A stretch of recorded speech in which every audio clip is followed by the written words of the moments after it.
warahmatullahi wabarakatuh. Gimana kabar kalian? Semoga sehat-sehat semuanya ya. Kita panjatkan rasa syukur kehadirat Allah Subhanahu wa taala karena pada hari ini kita masih diberikan kesehatan dan kenikmatan iman yang luar biasa di tengah situasi dan kondisi bangsa Indonesia saat ini.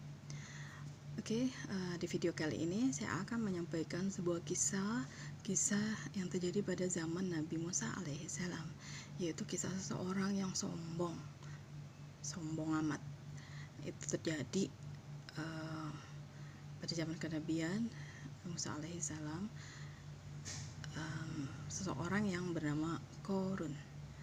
Jadi Korun ini dulu orang yang hidup sangat miskin sekali, tidak punya apa-apa, tidak punya harta benda.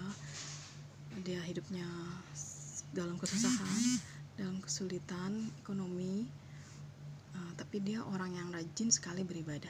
Dia tekun sekali dalam beribadah, dia dekat kepada Allah. Dia tidak lupa setiap hari berdoa dan senantiasa berdoa. Bahkan dia meminta kepada Nabi untuk didoakan supaya dia menjadi orang yang kaya, sejahtera, berlimpah hartanya. Karena dia Korun sudah lelah dengan apa yang dia miliki, yang tidak ada apa-apa dia miliki pada saat itu. Nah, kemudian waktu berjalan, seiring jalannya waktu, Allah kabulkan juga apa yang menjadi harapannya, yaitu menjadi orang yang punya harta. Bahkan tidak tanggung-tanggung, bukan sekadar punya lagi, tapi hartanya berlimpah ruah. Semakin hari semakin bertambah hartanya, semakin kaya raya. Dia hidup dalam kemegahan. Dia bahkan memiliki istana-istana yang megah banget, yang cantik-cantik istananya, dan juga pengawal-pengawal kerajaannya, pegawai-pegawainya banyak sekali, hingga dia menjadi orang yang termasyhur di seantero negerinya. Tapi dia prinsipnya apa yang didapat saat itu ya karena usahanya sendiri, jadi bukan karena Allah. Sehingga dari waktu ke waktu dia akhirnya menjadi orang yang kufur nikmat. Sayangnya dia lupa kepada Allah, dia tidak lagi melaksanakan ibadah-ibadahnya. Dia lupa bahwa Allah lah yang telah memberikan harta yang dia miliki pada saat itu. Kekayaannya itu dari Allah. Dia tidak berpikir seperti itu. Nah, kemudian karena kesombongannya itu akhirnya Allah murka, Allah marah, Allah tidak suka.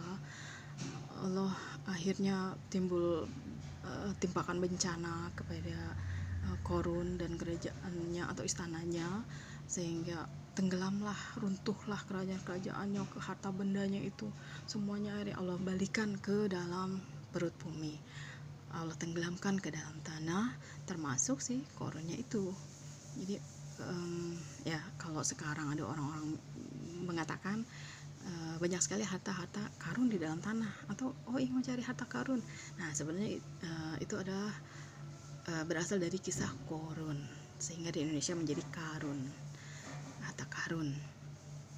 Maksudnya saking banyaknya hartanya seantero negeri itu, dia sepertinya hartanya untuk menyebar gitu ya, Atta Halilintar sih lewat gitu. Jadi itu saking banyaknya sehingga orang mengatakan kayaknya di mana-mana tuh ada harta Korun yang tenggelam itu gitu, sehingga dikatakan harta karun. Ya, itu kemurkaan Allah kepada dia, dan karena dengan sikap-sikapnya yang suka bermewahan tapi lupa kepada Allah itu, ya kita ingat ada firman Allah dalam surah At-Takasur ayat 1 dan 2. A'udzubillahi minasyaitonirrajim. Bismillahirrahmanirrahim. Alhaakumut takasur hatta zurtumul maqabir.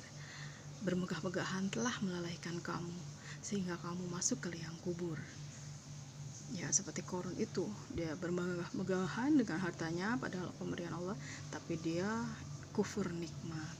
Harusnya kan kalau kita mendapatkan harta, rezeki, kita harusnya tambah dekat kepada Allah, tambah bersyukur, bahkan semakin rajin lah ibadahnya sebagai rasa terima kasih kepada Allah yang telah memberikan harta. Sesungguhnya harta yang Allah berikan itu adalah titipan, amanah yang harus kita jaga, dan kelak nanti akan diminta pertanggungjawabannya di akhirat. Ya, bukan berarti kita bukan kita tidak boleh kaya banyak harta, boleh, it's okay, tapi ya kita tidak boleh melupakan kewajiban kita sebagai hamba Allah, itu intinya. Ya itu aja kisah Korun yang saya sampaikan pada kesempatan kali ini. Sampai jumpa di video-video berikutnya dengan kisah-kisah yang lain. See you on next time. Wassalamualaikum warahmatullahi wabarakatuh.